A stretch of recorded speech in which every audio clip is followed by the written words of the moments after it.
Joining us on Target Score Vancouver podcast.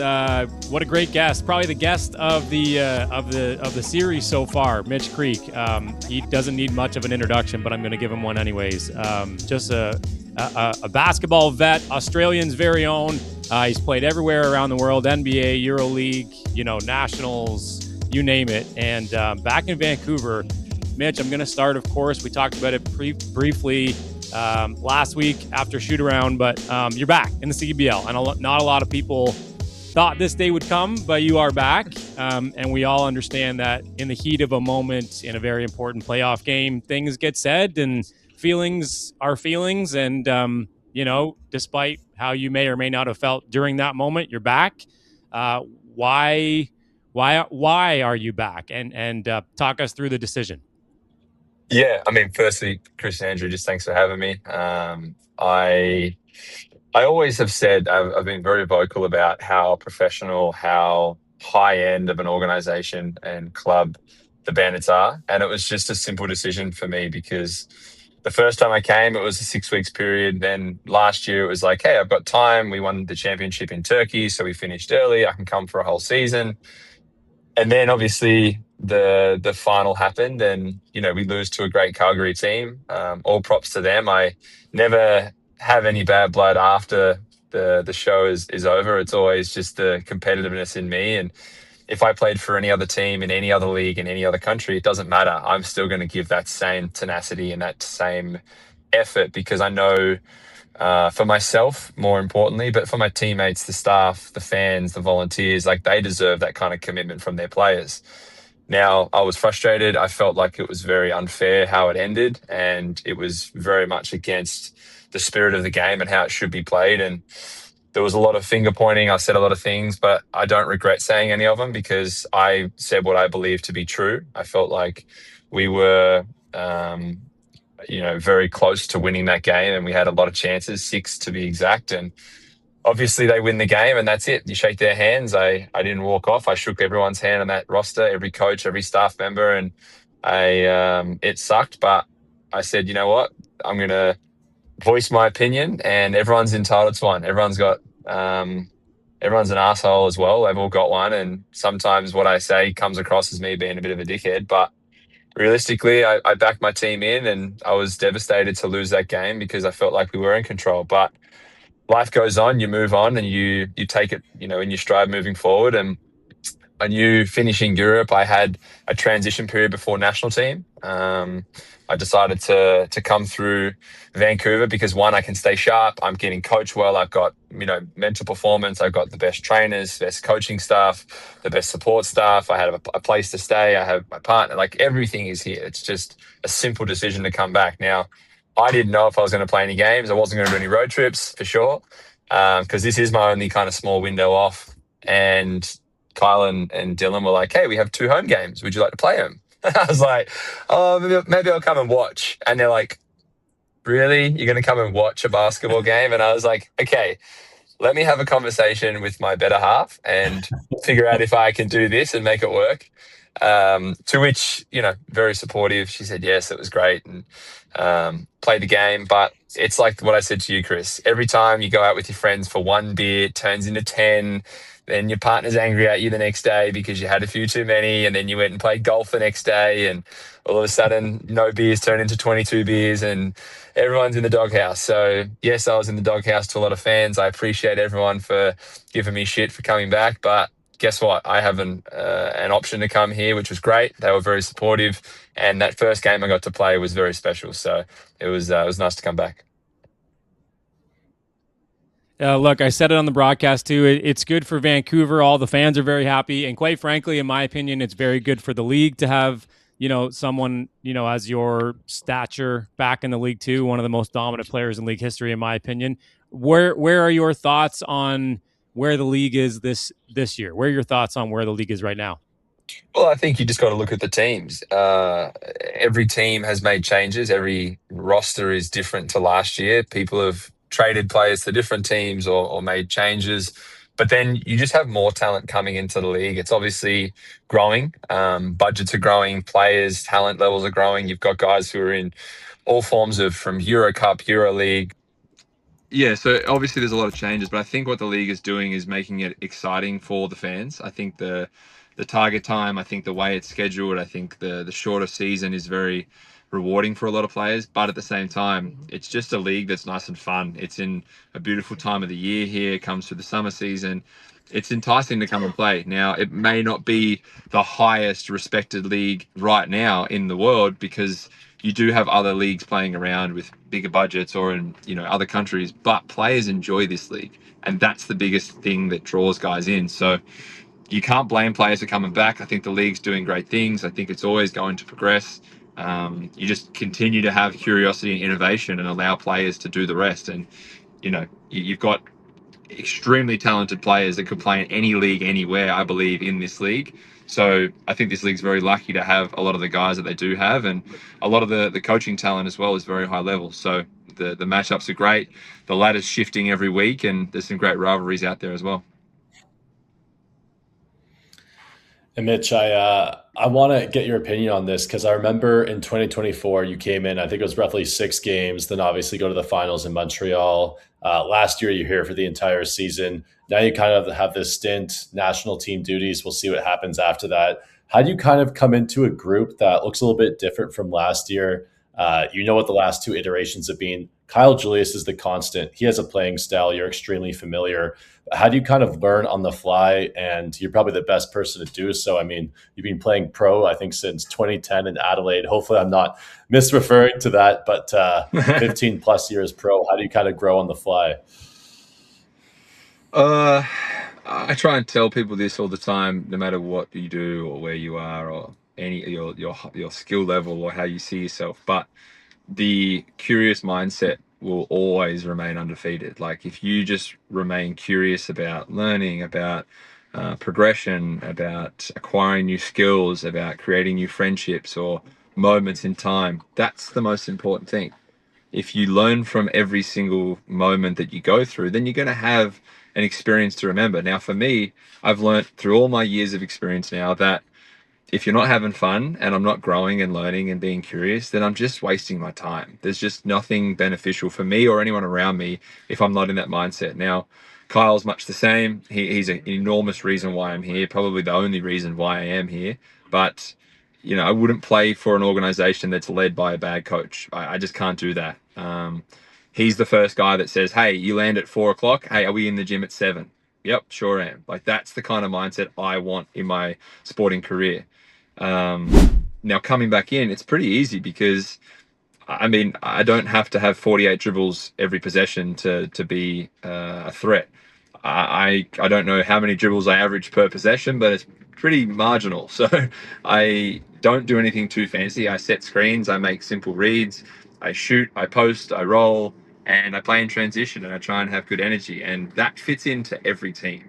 Now, my roles some nights are larger, sometimes they're a little bit smaller. We have Tyrese Samuel back tonight.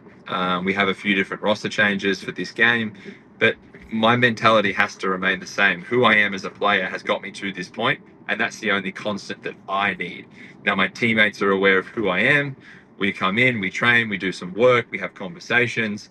We clearly communicate what it is we all need from each other to be as successful as possible. And it's a numbers game. The analytics lead the way, and its proof is in the pudding. You have points per possession, effective field goal percentages. You need, good plus minuses. And if you keep focusing on like what is a good shot for me and what is a great shot for the team, that's where you need to think about. You go, is it a good shot for me? Yes. Is this a good shot for the team? Yes or no? And it's a bit 50-50. Okay, can I create a bigger, better, more efficient, effective opportunity for someone else? Or maybe that creation allows me to get an easier shot again. So, it's the same on both ends of the court. You play defense with a group, you have to understand terminology, you have to have clear communication, and then you just have effort. So basketball is very simple.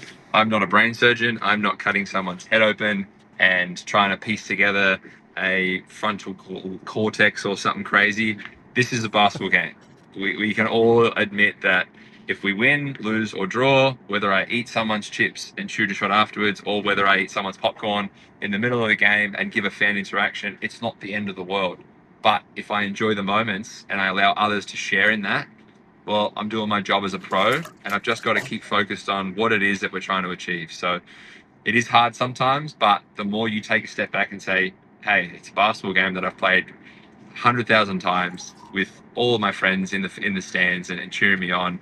All your loved ones are there watching from afar or in person. Just enjoy it. Like, this is a moment in time. It's fleeting and it may never happen again. So while I'm here, ground yourself and just enjoy what you can. And you've made it really clear about that competitive spirit, what you bring, your ability to kind of come into this group where it is. And I'm interested, you come in against Scarborough, you're 8 for 10, you get 29 points, 10 of 13 from the free throw line, and then the team hits the road. It's a tough road trip. Winnipeg could be a hostile environment. It's a 33-point loss. Obviously, you're watching that game, didn't travel with the team, you're going to be suiting up against Brampton.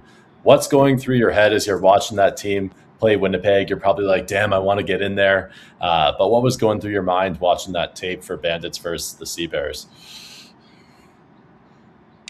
Yeah, that's a tough one. I was watching it from the couch thinking, God, I wish I was there, because I'm not allowing my teammates, one, to kind of get too distracted. Like, it's about us. And if I take from the team, which is me being distracted or communicating with fans or referees in a negative way, I'm just taking from the team, and I need to fill the team's cup up before I start to drink from it. So if I'm taking water out, then I'm not helping the team. If I'm putting water in, that's great. But if you can use that and then say, hey, we're in a good place, all right, we're all good, huddle together, we go out next possession.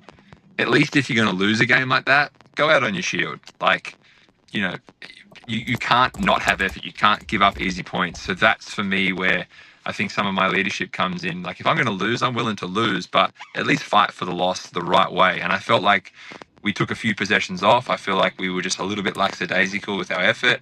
And I think our offense, or the lack thereof offense and execution, dictated some of the defensive possessions. So it's always hard to watch. You see a fan stand up and confront, our coach. Like, it's unacceptable behavior. And as a team leader and a captain, that's not going to happen. Like, you get between that and you make sure that shit's dead, because we're a team. We stick together. We always do, regardless, good, bad, or ugly. And, we just fight for one another. So a loss on the road is never great, but you have to try and do your best to mitigate any of those bad losses. 35, 38 points is a lot of points. 10 or 12, yeah, it's not a great night, but anything more than that just sucks as a player, and especially when you're not there. So it's hard to not put your hand up and say, hey, I'm going to go to Winnipeg for 3 days and then lose time with my loved ones here. But, right now I have to have hindsight saying, you know what, I have to be healthy, ready. I can't be fatiguing going into national team. I have to be peaking at the right time. So it's a hard decision. The club was aware that I wasn't going to be participating in that game, but given the circumstances, the last kind of 72 hours that had happened, with flight issues and stuff back to Australia, I was like, you know what? I'll stay an extra day. I'll play one more game, and hopefully we come out on top tonight.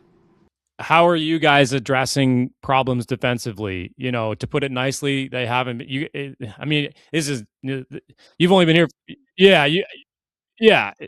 It's awful. It's awful. And so, and quite frankly, over the last few seasons, I thought defensively things looked, pretty damn good. So, you can't outrun every team every night. How are you guys addressing the problems defensively? And maybe there's been some conversation, in the room that you're able to allude to. Yeah, for sure. There's always room for improvement in every area of our game. As I said, sometimes we get a little deflated because we're not executing offensively, and that translates to poor effort on defense. Now, for me, the biggest thing is first rotation. You got to understand whether we're beat or whether we're half beat or whether it's a full. We got to rotate. So the first thing is being able to identify as a team, one, who's on the court. Do we have two non-shooters? We understand Brampton have two guys who typically start in the starting five who aren't particularly high percentage shooters. We have a guy who's around 18, 19%, another guy who's about 16%. So we have an extra slide in our bag to be able to help on rotations. Now, I got to identify who's on the ball. You got Sean East, you've got great shooters spread around the floor. If he's playing again, that's creation, left hand, downhill. I have to know the scout. If I don't know the scout, I'm already in trouble. So understanding who's out there, understanding the scout is the first and most important thing. Secondly is first rotation, go. Just go, rotate, scramble, effort, energy, enthusiasm, the 3 E's we talk about. Then it's second rotation. If we can just get the first rotation, 50% of our issues are solved. Just like that. Um, I've watched probably 5 or 6 of the games they've played this season so far and been a part of one of them. So the effort is sometimes there. It needs to be there consistently. Then you need the rotations. It's just first effort rotation is the most important thing, I think, for us right now. And then we can say, okay, who was the second rotation? Can we get that a little bit earlier? Does the first guy just have to talk to the second guy to drop or be ready to take the first pass? So just the effort and the intensity of I'm help. Hey, Chris, you're the first X out. You got first pass. Go, go, go. That's it. It's simple basketball IQ. And I know in the game where I played, we had a bit better effort intensity, but we still lacked some execution in some of our rotations, some of our crackdowns, some of our second chance points. We gave up some very difficult shots as well. Like they made some very high level difficulty shots, but we can't always expect a team to shoot poorly. We have to make them shoot at a lesser level. So you're right, our defense sucks. We're 10th out of 10. So normally 10 out of 10 is really good, but in this case, it's the opposite end of the spectrum we want to be on. So if there's any positive at all, there is only room to improve from our defensive rating overall. And that's something we look to do tonight. And you talk about that defensive rating and obviously the rotations, getting that first one down. We talked about the points allowed, but how does a team approach its mentality when it comes to rebounding the ball as well? Because that's another statistic that doesn't favor this squad. Last in the league in rebounds. Is that just kind of like an approach? Is that a box out thing? Is that everyone hitting the glass? No leak outs? What does that look like? It's a toughness and a softness. It's having one team has a little more than the other. Height, size, weight, skill, all that shit comes into it. But really, it's an excuse. It's just, I want this more than you do, and I'm going to fight for it. And I'd rather us all foul out than give up 18-0 boards and have, a team roll up another 105 on us. So it's, it's hard because you obviously just need effort. You just need to make sure that you're, hitting first. That's the biggest thing, setting a tone and setting an example. But that comes from having our roster in, no Tyrese. We hadn't had Grant for some games. You've got one center in Dom. It's hard. We're a little undersized in that field. And even with myself, I'm not a very big four-man, especially when it comes to rebounding. But my effort is just, okay, I need to go and hit first and do my best to keep him away from a dangerous rebounding area. So, yeah, it's still a problem. It's something that we have to continue to fight for. And it just comes from getting huddles early and communicating, hey, we got to hit first. We have to set the tone. And I think tonight will be a great chance for us to prove that we're making changes in the right direction. I'd like to get into your experience in Romania, but I got one more question just about the Bandit season. You've mentioned it's a younger group, a different feel this year. Still 12 games left, but on a 2-game slide at the moment. I actually look back. The worst loss since Winnipeg was in 2021, and they haven't had a 3-game slide since 2023. So it goes to show, the culture and just what Kyle Julius has built with this organization and how good teams are year over year. But what is it going to take for this group to ascend to the top this season? Look, at the end of the day, mate, we're still a winning percentage. We're not 4-7. I think the guys are 7-4 at the moment. So, we lose 2 in a row, but it's not panic stations. It's just today is one day and we reset every day. Every 24 hours, we have an ability to reflect and then let it be and then just move on to the new 24-hour clock that we're setting for ourselves. So, look, I'm not too concerned about history or anything like that. I'm just worried about what's going on right now. It might be 4 years or 5 years, and since we've lost 3 in a row, and guess what? There might be 5 in a row in 10 years' time when we say, hey, remember in 2026 we had this. No one cares about what happened 10 years ago. I'm just a guy that worries about what my team's doing today. We had a great shoot around. We had great energy. We had good discussions. We watched some film. We'll go and rest. I'll have my nap. Guys will come in. We'll have good energy again. And then we're going to be tough. And if we're not, we're going to try and fight our way into a position to win that game. And all we can do is our best. And I have an expectation, everyone else does, but I think the collectiveness of the group today was just, yeah, we've all got to buy in. We had that look to each other and we all knew that we were going to step up and take on a little bit more accountability self-wise rather than looking around like someone else is going to do it. It's more like, I'm going to do it. I'm going to set the example of picking up the ball, hitting cutters, boxing out a bit more, running the lanes to the corners, not taking any shortcuts. And when we need a sub, we put our hand up, next guy up mentality, and we just try and play basketball the right way and respect the game.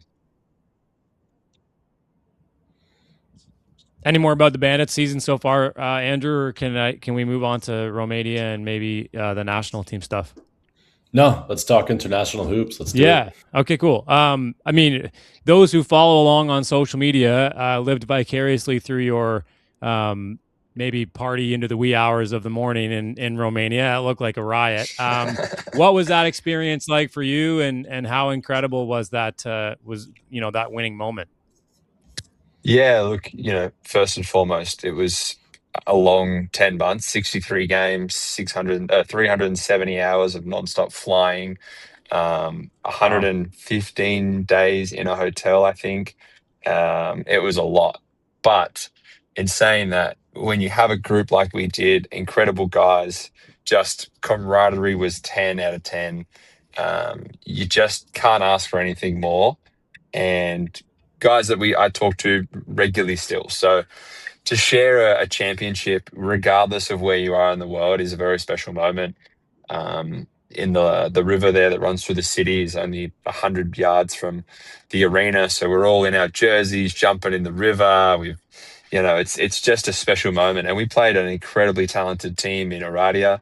They, every team that we played, Craiova, CEBL, like it was very high competition, very high level. The Oradea team was extremely talented, very tough, very physical, and we were very fortunate to win that series. But man, it's been a long time since I've won a championship in any of the leagues, and it's a special moment. It's fleeting. It's a moment you need to enjoy. So try to take a little live stream. I think I had it muted for 30 minutes out of 40. Which was fantastic. Probably a safe thing to do. Yeah. There's some things that probably we were glad they were muted, but look, honestly, it was just such a great vibe. I had an amazing time there, and very thankful to UBT Cluj. Very thankful to the organization for having me in, and to all my teammates and fans that supported each other and one another, because it was just, it was outstanding. And Mitch, I know you've tons of stints with the Boomers, the national team, the Australian squad. You got another one coming up. If I'm not mistaken, this is a top 5, sometimes top 3 squad in the world. And you're putting on the green and yellow, if those are the right color Pantones, I believe they are. And what's it like to represent the country once again? And each time you have one of these windows coming together with your mates, what's the sense of pride that you feel heading into this next national team window? It's obviously a very special opportunity. It's one that people only dream of trying to attain, and for me, I've been very fortunate to be able to have quite a few moments now with the national team. Excuse me as I get out of mover. Thank you, sir. But we just, you gotta, as I said, like, life is full of moments, and regardless of where you are in the world, like, if you get to pull on your national team's colors, it's just incredible. There's nothing that compares to it. There is literally the most butterflies and nervousness we feel in the world comes from when you pull on the green and gold. And honestly, for me, it's one of the most incredible moments that I'll ever get to share in.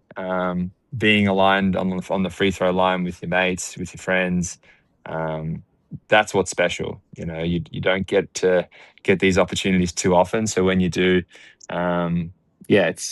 it's special. You think of the Anzacs that went to war and sacrificed their freedom for us to be able to play this game. I was able to go to Turkey last year and actually go to Gallipoli.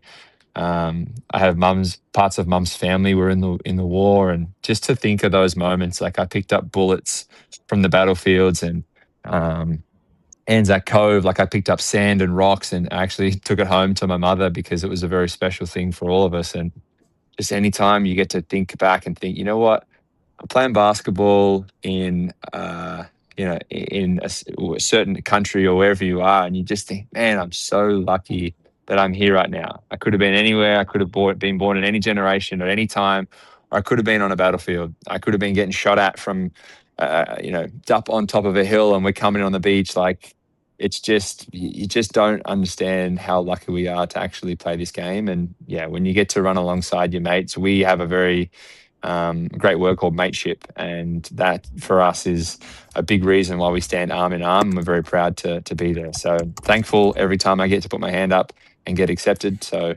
yeah, gonna go home and represent myself, my family, my loved ones, and my country with as much pride and effort as I can, and yeah, hopefully come out on top with a couple of victories against Guam and the Philippines. Amazing. I think that's a great way to transition here. We do what's called target time, as you guys do on the floor, and because of the way that works on the floor with no clock, this is essentially the slowest rapid fire period of questions of all time. So Cool. No clock. Are you cool for rapid fire and target time? Let's do it. All right, first one. And maybe this is just because we were talking about, the land down under, Melbourne or Vancouver? Oof, man. I got to say Melbourne, just because if you said Horsham, I would say Horsham, but maybe it's Vancouver, especially because of summer. It's, Horsham, but Horsham first, Vancouver second, Melbourne third. All right, put on your Australian tourism hat, and everyone knows the big cities. People follow the NBL. What's the most slept-on destination, town or city in Australia that you'd recommend to a Canadian going down under for the first time? I would say Noosa. It's NOOSA. That's where we spend a lot of time. We have friends and family and business and everything over there, so it's a beautiful beach area. It's one of the nicest kind of little small town cities in Australia, but it's just incredible. So anytime I get the chance to go there, it's very special. When's the last time you were home, just out of curiosity? It's about 2.5 years since I actually got real time there. I've gone for a 2-week stint about 18 months ago, but prior to that, it was, it's been a little bit. Wow. Okay, favorite sneaker you've played in before? Or maybe you're playing in now? I play right now the last 1.5 years they're called GT Hustle Academies. They're like a fly knit shoe. They're actually probably $70 a shoe. I was buying them in Europe for about 50 euros, 60 euros. They remind me of the old Kobe 4s, but with a little bit of the old Hyper Dunks with the fly knit. So super comfy, super lightweight, and a lot of mobility. So I love them, but I'm looking for a new pair. I tried the Sabrinas on today. I tried the Jars, but I just can't leave my GT Hustle Academies right now. When the time comes, potentially transitioning after basketball, if you're going to pursue another sport, whether it be a normal sport or an extreme sport, which you do a lot of, what's the next pro career if it's not basketball? Oof. Man, it's a great question. I really got into jiu-jitsu the last 12 months. It's kind of reshaped how I see and how I perform and how I play. It teaches you self-defense. It teaches you positional awareness. Like strength conditioning is through the roof, and there's a level of confidence we have as men and as humans where you think, I'm pretty capable, like I could hold my own in this situation, but you can't. Like, I'm telling you, whoever you think you are, however big you think you are, anyone that's trained jiu-jitsu for 6 months consistently and you don't have training, you are a pancake. You are a little child on the ground, pancaked, and you can't do anything. And if you don't think that's true, I am more than happy to meet up and just have a play, because it'll be a play for me, but it's going to be, I did boxing for a long time, loved it, but I got into the sport of jiu-jitsu and I've just become enthralled by it, and it's changed my life. It's allowed me to have no ego, calm under pressure. Nothing bothers me, any rough play or whatever else. It's just, you have this confidence in the back of your head, like you're very capable to be safe in any situation. And for me, it's at the point where I'm like, man, I would like to do some competitions. I would like to go and try in other countries. And I've done that. So yeah, I've really loved it, really enjoyed it. And it's just the start of the journey. So yeah, excited to continue that moving forward. A few more for you, and we appreciate the time. Latest tattoo and maybe favorite tattoo? Well, look, my partner Sarah is a tattoo artist. If you look up Sarah Sophia Art, you'll see the work she does. We've been planning on her doing a few tattoos on me. There's some stuff for my daughter that I would like to get when she was in Romania. I got tattooed in the Philippines when I was there for the national team. I had a couple of days off. I was on the beach in Boracay, and I had a bunch of tattoos on my toes and my feet, and they all basically rubbed off. So I shouldn't have gone in the ocean straight away. I don't know if it was me or if it was them or if it was a bit of everything, but I've got some half-done toes that say "G'day, mate," and some pictures. But yeah, it was a bit of a piss take. It was a little bit funny. But yeah, they definitely need to be redone, and there'll be a few more additions pretty soon. I'm interested. You're someone who cares a lot about their body, your mental state, great conditioning. Advice to people watching this: what's the best pregame meal or maybe dietary plan if you want to be flying on the court and have a good one? I think understanding how the body operates and works, it takes 4 hours to food to digest in the body, and 80% of the energy that you actually intake is actually used to digest food. So you need to make sure 2 days before, you need to be carb loading to a certain degree, fruits, vegetables, proteins, like a mix, but you need to know what your body needs and what it doesn't. I can't eat. I love greens, Brussels sprouts, asparagus, broccoli, but those actually make me bloated, and they actually don't have a good effect on my body. So not all vegetables suit me. I have to make sure that I hydrate and use electrolytes and salts and try and be as clean, as organic as possible. But that's what I do. Now, for someone else, you may not care drinking out of plastic or, having sugars at the wrong times, but carb loading is important 2 days out. Day of the game, 4 hours before, you should be eating, and then you should be a little hungry going into the game. An hour before, it might be some light fruits, maybe even half a banana, some mixed berries, and then go and play. And then just making sure that you're curious. As I said at the start, you've got to be curious about what works for you, not what is recommended to you. I can recommend everyone go and jump out of a plane and fall to the earth, but not everyone's going to feel comfortable doing that, and that's okay. But I just need to make sure that I know what I'm doing suits me and works for me. So I got a pretty good understanding now. I like to think that I've got a lot of energy when I get out there. I am 34, I am getting older, but I feel better than I did when I was 22, 23, 24, 25, and so on. So yeah, I figured out a little bit what works for me. And I just hope others are curious enough to do the same for them. Last one for me. You just talked about falling out of airplanes. Where is the best place? Where was your favorite place to do that, to skydive? Probably Lake Elsinore in Los Angeles, or even nearby. There was a place called Paris, and it's a skydiving place in LA. But they do like hot air balloons. They do like big warplanes where the tail drops out the back, and we had a slip and slide in there, and it was 30 people in a plane. They dropped the tail out, and there was literally a slip and slide, and there was about 7 of us that all linked up, kind of seated behind each other and held on, and it's called like a magic dragon, and we all fell out backwards, and then we all were like connected and flying through the air like a dragon. So it's an old video that I have on my Instagram, but it's a good one. It was a good time. So that's probably my favorite one. No other questions for me, Mitch. That's awesome. Really appreciate the time today. No worries. Thanks, Andrew. Appreciate it, mate.